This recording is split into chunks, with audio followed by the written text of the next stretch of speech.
Picacho Peak RV Resort. It's been our home since December of 2020. So it's April now. We've been here 4 months. We'll leave at the end of this month. So let's go in and take a look and see what all's in here. When you pull into the park, right on your right side will be the main office, which is right over there. And you can check in over there. They have self-check-in, might have you already checked in if you have reservations. And then you'll enter the park over this way. And let's go around and show you where we're parked. Well, here's where we're set up. This is space number 11, by the way. There's dirt sites or gravel sites along here, I think up to 16, so they get a little shorter as you go west. And then starting right next door, you do have some with a little more pea gravel down, gravels with that little barrier. But the problem with that little barrier is it blocks your best view. And that is right over there. I love to look out, sitting in our chairs and looking over there. That's about southwest over that way. And we've got a woodpecker setting up home inside there. He is a riot, taking care and feeding things. So this is our side, and north is right over there. So it's not quite what you would think. But anyway, that's our side, and it's working out well. So let's see what else is here, guys. We're up here at the office, which is right over there, right beyond that gate, just a lift handle to get in to keep kids out. But right in there is the office, and where you sign in and all that. And then off to the left over here, we have an activity center, and they have a big library in there with a lot of books for exchange. They have DVDs and CDs, musical, and then they have a puzzle area right over here, and that's where you sign up for activities and that kind of stuff. That off to the side over there is a little cafe that they set out when, of course not during COVID now, but they have menu items at night you can order, and we had some really good food there. We had some, my sister and brother-in-law up, and they came over, and we had a really nice meal there one night. And of course they've got a heated pool, and then a little hot tub area right over here. And that over there, I believe that was a billiards room. I can't remember for sure. I think it is though. And then over here we have a very nice and big activity area, recreation hall type thing, where they do have ice cream socials and that kind of stuff in there. And then there's outside seating around, so if you want to eat out here, they have an area over there, and then another area right along here. The laundry is right over here, and that's where Linda gets hers done, and they've got about 8, 9, 10 washing machines and about that many dryers in there, and it always works very well. We've been very happy with it. And then there's a small fitness center right over there. It's got a minimal amount of exercise equipment, but it does have a stationary riding bike and a treadmill and some weights and things like that for you to work on. We're located just right on down this street that way, and I'll show you that in a little bit. But I thought you might like to see what's up here. And of course there is no shortage of cacti around the area. Very nice around here though. This is cool. Here is the laundry area. I wanted to show you they have some side loaders over here. And then looks like 1, 2, 3, 4, 5, yeah, 10 dryers. A nice big old machine right here. Here's a nice big commercial washer. And then they do have some front loaders down here as well. And they have activities, etc. posted up here. And I'm going to take down my little sticker. I need plumbing help. trying to put in my a new hose or a new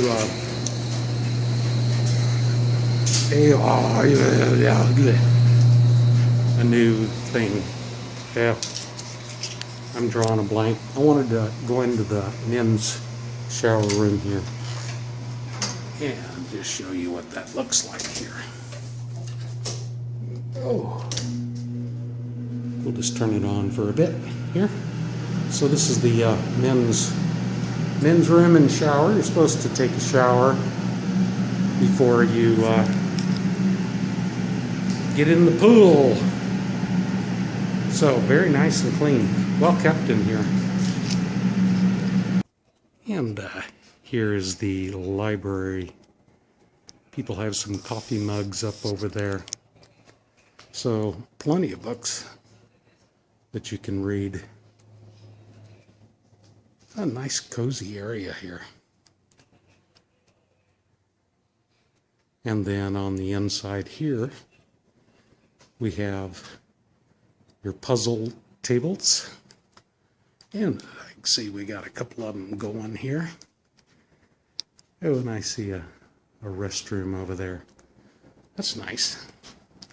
And just right out there is the pool.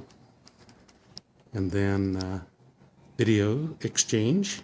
I see some VCR tapes, CDs, etc. Yes, I was right. It's a billiard room right next to the little cafe. So they have 2 billiards tables in here. And unless you have your own balls and cue sticks and all that, you probably just go up to the front. Oh, I see, it says billiard balls right over there. So there may be some billiard balls, and there's a few cue sticks and racks. Here's a view inside of the recreation hall. It's closed right now, unfortunately, but you can see this holds a lot of people.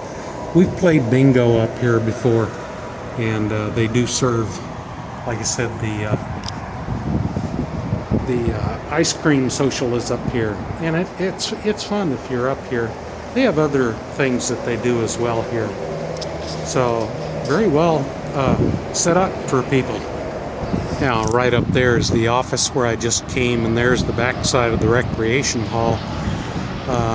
And there's an arts and craft little house right here. And we're located just right on down here along Cheap Street Alley, I guess.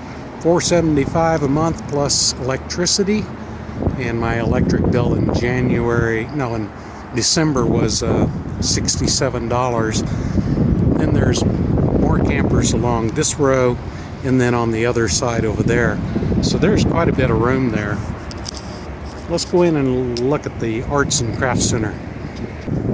Well, bummer. The Arts and Crafts Center is locked. There's no entry. You have to check in at the office, I guess, for that. But they've got a nice long table here, and I know there's stuff in these cabinets, some arts and crafts stuff that people have left, different things.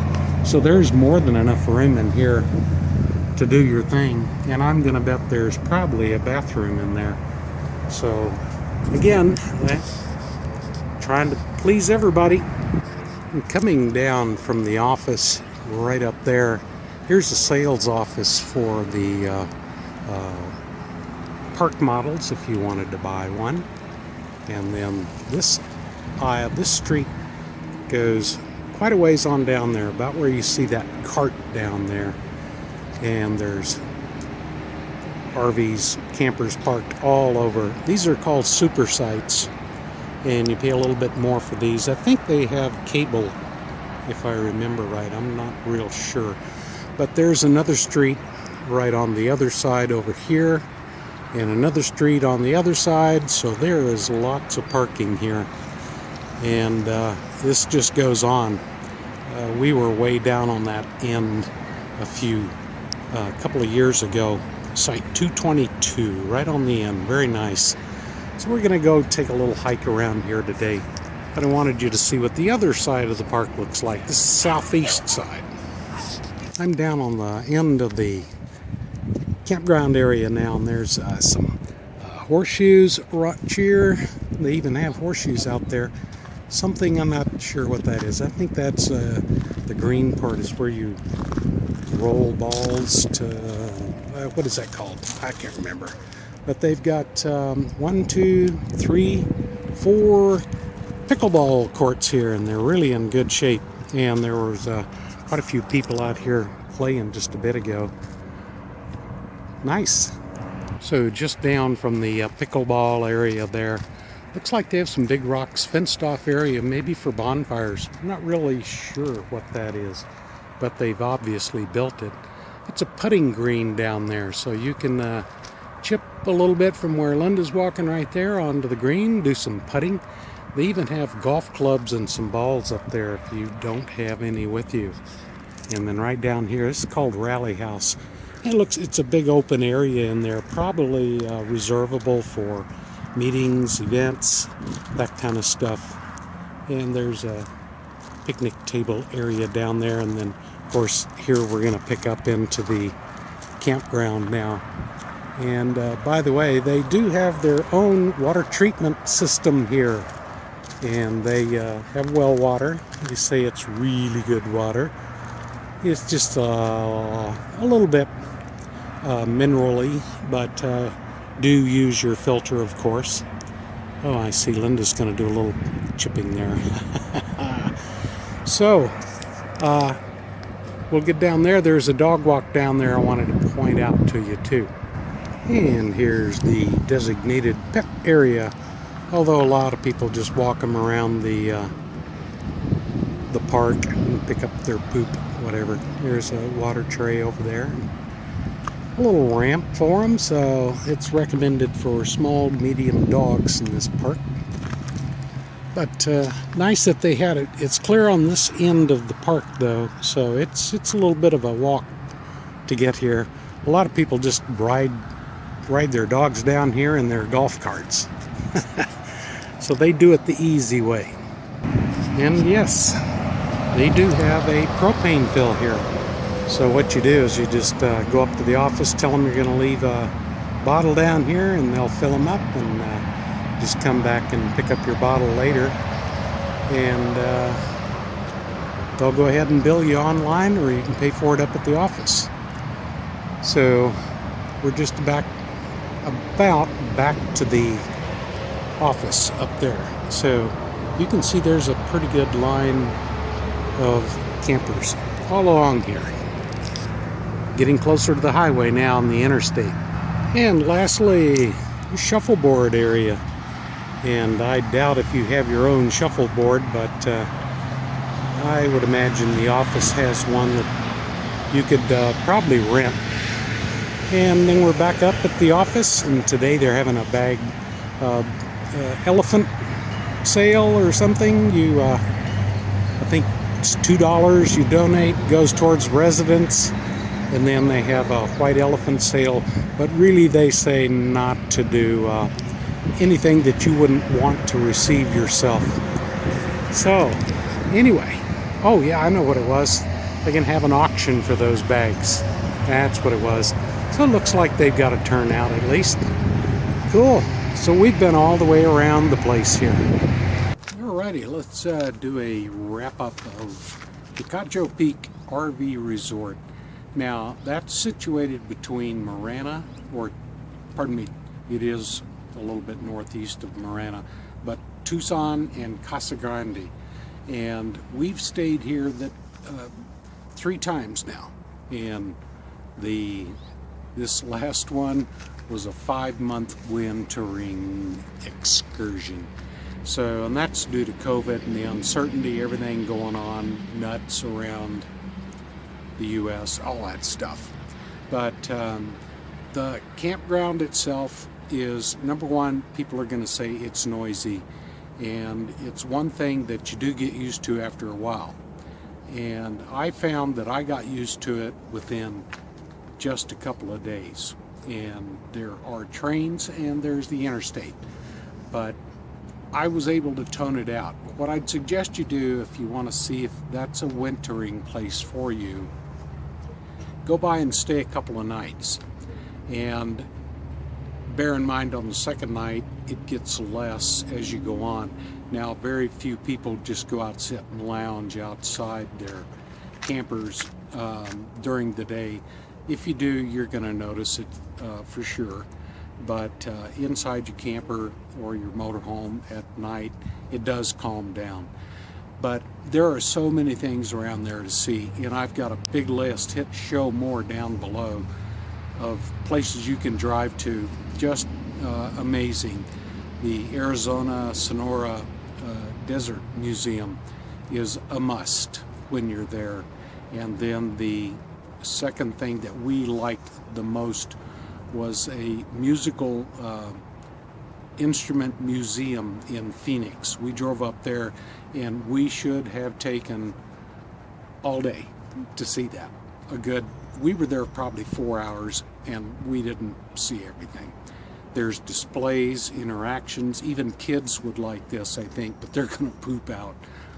Take strollers, but it is absolutely worth the money. So overall, I have to give Picacho Peak, we've been there 3 times, a thumbs up. And once this COVID stuff goes away, they have so many activities. It is a good wintering place. And if we go down again to winter in Arizona, that's where we're going. It just has been a proven very nice campground, extraordinarily clean, lots of activities, and just really nice stuff. So I highly suggest it. You guys take care, get out on the road. I hope this helps out in the review for you. Do it if you can, and if you can't, well, live through this video. Okay, take care, guys.